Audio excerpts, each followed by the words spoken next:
विश्वास योग्य परमेश्वर। पहला सैमुएल 27। निराशाजनक, भयभीत, नकारात्मक सोच ने दाऊद को अपने देश छोड़कर दुश्मनों के देश में जा बसने को मजबूर किया। ऐसा सोच विश्वास पर नहीं आधारित था, लेकिन परिस्थितियों को देखकर आधारित था।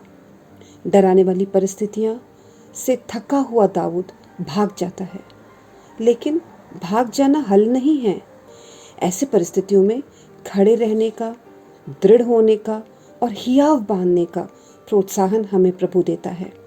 जब तक प्रभु ना कहे आप जहां हो वहीं बने रहें, क्योंकि प्रेरितों का काम 17, 26 और 27 में कहा गया है, प्रभु ने एक ही मूल से मनुष्यों की सब जातियां सारी पृथ्वी पर रहने के लिए बनाई हैं। उनके ठहराए हुए समय और निवास की सीमाओं को बांधा है। हमें कब कहाँ पर रहना है प्रभु ने नियुक्त किया हुआ है, ताकि हम हर परिस्थिति में परमेश्वर को ढूंढें, उन्हें टटोल कर पाएं, क्योंकि हम में से वह किसी से दूर नहीं है।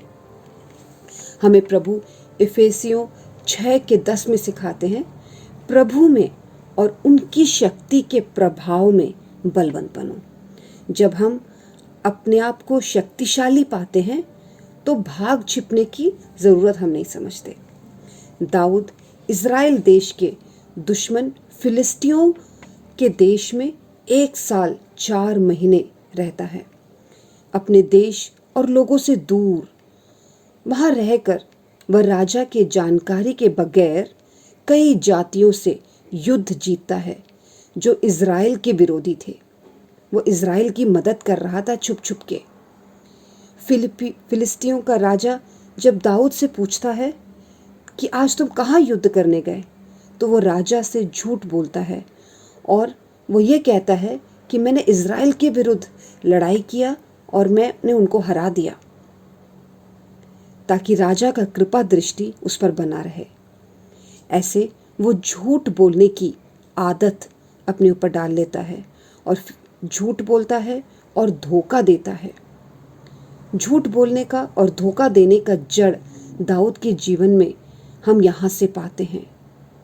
और आगे जाकर जब बत्शेबा के साथ वो पाप करता है, यही झूठ और धोखा और कठोरता का सहारा लेते हुए वो उराया उस बत्शेबा के पति को खत्म कर देता है। यिर्मयाह 17:9 कहता है, मन तो सब वस्तुओं से अधिक धोखा देने वाला है, उसमें असाध्य रोग लगा है, उसका भेद कौन समझ सकता है। इसलिए हमें निरंतर भजन संहिता 139:23 में दाऊद के साथ प्रार्थना करना है, हे परमेश्वर, मुझे जांच कर जान ले, मुझे परख कर मेरी चिंताओं को जान ले और देख कि मुझ में कोई बुरी चाल तो नहीं, और अनंत मार्ग में मेरी अगुवाई कर प्रभु। दाऊद बाद में एहसास करता है कि उसके इस पाप से परमेश्वर नाखुश है और कैसे इस पाप की वजह से वो परमेश्वर से दूर हो गया है। इसीलिए भजन 51 में दाऊद प्रभु से कहता है, मैंने केवल तेरे ही विरुद्ध पाप किया है और जो तेरी दृष्टि में बुरा है वही किया है। 9 में, अपना मुख मेरे पाप की ओर से फेर ले और मेरे सारे अधर्म के कामों को मिटा डाल। मेरे अंदर शुद्ध मन उत्पन्न कर और स्थिर आत्मा नए सिरे से उत्पन्न कर। ये दाऊद की प्रार्थना है। रोमियो 8:28 कहता है, जो लोग परमेश्वर से प्रेम रखते हैं उनके लिए सब बातें मिलकर भलाई को उत्पन्न करती है। मतलब अगर हम परमेश्वर से प्रेम करते हैं तो मेरे साथ जो कुछ हो रहा है, हाँ, वो दिखने में नकारात्मक दिख रहा होगा, अच्छा दिख रहा होगा, इसमें लिखा हुआ है उनके लिए सब बातें मिलकर भलाई को उत्पन्न करती है।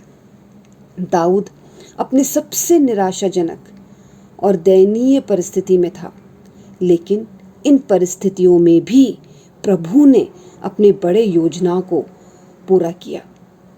पहला इतिहास 12:1 जब हम देखते हैं, उसमें लिखा हुआ है, जब दाऊद जिक्लैग में शाऊल के डर के मारे छिपा रहता था, तब कई वीर योद्धाएं उसको युद्ध में सहायता करने आए। इज़राइल के अलग अलग जगहों से लोग आए, वफादारी दिखाए और उन्होंने ये कहा, हे दाऊद, हम तेरे साथ हैं, तू अकेला नहीं, तेरा कुशल ही कुशल हो, क्योंकि तेरा परमेश्वर तेरी सहायता किया करता है। पहला इतिहास 12:22 में लिखा है, प्रतिदिन लोग दाऊद की सहायता करने को उसके पास आते रहे और परमेश्वर की सेना के समान एक बहुत बड़ा सेना बन खड़ा हुआ। तो दाऊद विदेश में था, लेकिन अकेला नहीं था। प्रभु परमेश्वर, सेनाओं का परमेश्वर, सेनाओं का यहोवा उसके संग था और एक बड़ा सा सेना उसके साथ में हो जाता है। और कुछ ही समय के बाद हम देखते हैं कि वो इज़राइल का दूसरा राजा बनता है। आपकी अवस्था आज क्या है? क्या आप थक गए हो? भाग भाग कर श्रमित हो गए हो? तो बाइबल में कहा है, चुप हो जाओ।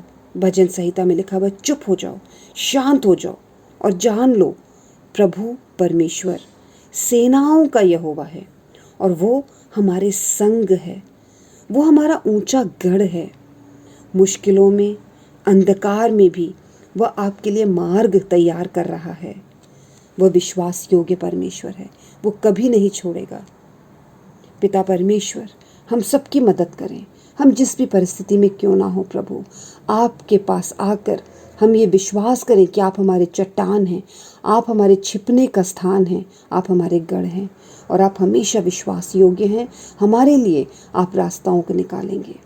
इस प्रार्थना को यीशु मसीह के नाम से मांगते हैं, आमीन।